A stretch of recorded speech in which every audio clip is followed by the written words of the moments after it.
I think the proudest moment in my 20-year teaching career was when our select ensemble had the opportunity to perform in Chicago Symphony Hall as part of the Heritage Festival of Gold back in March of 2011. It was an opportunity of a lifetime for my students and for myself. I remember as we were preparing to leave on the trip, several of the students asked me what I was looking forward to most. And I told them I was looking forward to the moment when you walk on stage and realize the place that you are in, one of the most amazing concert halls in the world. So that day came, and I made it a point to be the first one on stage. When I walked out and looked up, I was overcome with emotion. Soon after, the children filed on, and I just told them, take in this moment. It is one you will never forget. And as the 70 students filed in, we get into the end, my daughter Rachel came out and I gave her a hug, and I just told her how proud I was of her and of all of the students for being here and for having this unbelievable opportunity. I think one of the most challenging things as a teacher today is, especially a music teacher, is getting kids to want to practice and perfect the art of playing an instrument.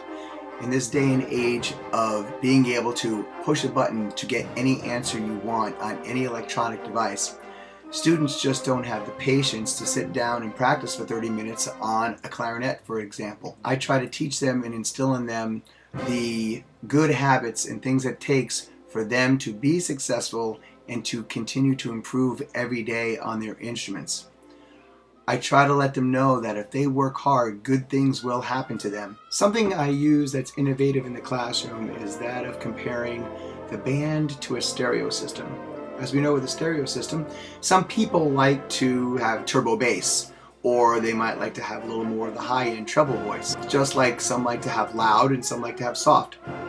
In our band class, we try to emulate that by having a good balance between the melody and the accompaniment. So what I'll do is, we'll have a piece of music and I'll have everyone that plays the melody stand up and play their part. Then I'll have the accompaniment part stand up and play their part. So each group can hear and see what parts are important, or maybe that take on a secondary role. Then I'll have them play together. And as they're playing, I will have the melody people stand up. That way the accompaniment can see and hear the important music that needs to be heard. It's funny how it happens, but instinctively they will start to adjust their volume to make sure that we can hear the melody. And ultimately, we end up getting a really good balance in our band, regardless as to what the dynamics on the page might say. I think my biggest impact in music education and as a teacher is that of giving back what I've learned to others.